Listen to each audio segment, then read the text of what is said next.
کیا بھینس کی قربانی جائز ہے؟ کیا گوشت کے 3 حصے کریں ضروری؟ یہ بحث کا ہو چکا بیان کہ بالکل یہ علامہ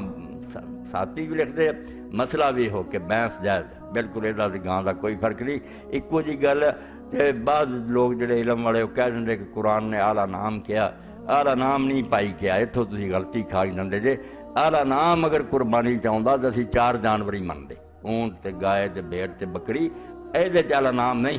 وہ دوجی جگہ تے آ اتنے بہیمہ تے نام ہے۔ یہ پتہ کرنا سی جے عربی زبان کی آپ تمہیں گل کھل جاتی کہ ہر وہ جانور جڑا 4 پایاں کی طرح گوشت نہیں کھانا تے درندہ نہیں، وہ سارے دے آ گئے بالکل۔ ہور بھی کسی دنیا لبن گے نا جانور، وہ سارے 4 دے نال رل جان گے، انعام نہیں بہیمۃ الانعام۔ یہ بیان القرآن مولانا اشرف علی تھانوی رحمۃ اللہ علیہ دا شاید پڑھنا چاہیے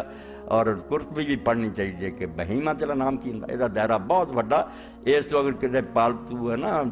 ہرن بھی لوگوں نے رکھے یا کسی جگہ سے جنگلی گائے بھی ہے اس علاقے وہ بھی سب ٹھیک ہے،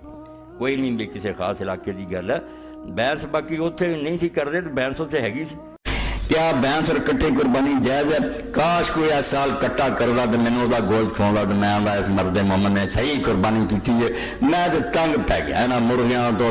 بکریاں تو ویکھیا انہاں دا گوشت جڑا نا میری مصیبت ہے۔ کٹا جدن پکا آندا نا پانی نہ پیا ہوئے، آہا سبحان اللہ سبحان اللہ، کوئی کٹے کی توہین کر دے۔ ڈاموس بالکل جائز ہے،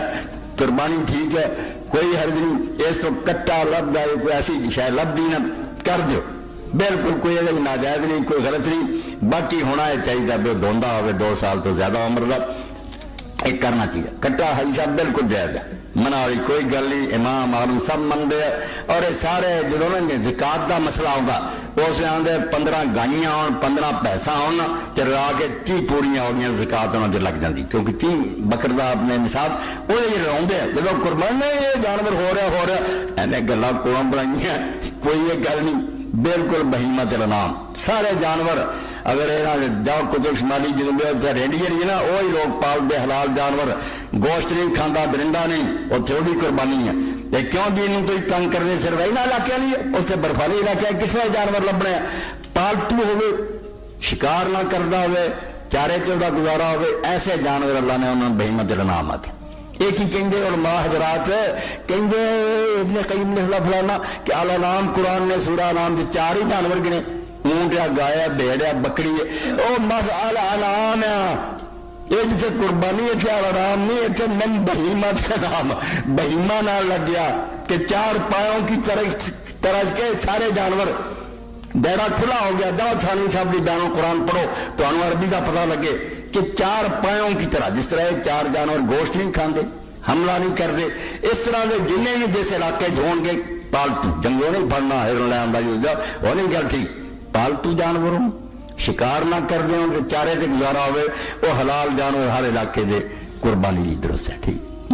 ایک عالم دین پوچھ رہا ہے گھوڑا، گھوڑا بھی ٹھیک، گھوڑے کی قربانی کرے جائز ہے قیامت پر، گھوڑا حلال گھوڑا عقل دے ہے، یعنی اللہ کے رسول کے کتابیں دفتر پڑھے ہے کہ رسول اللہ کے زمانے لوگ گھوڑا ذبح کر کے کھاندے،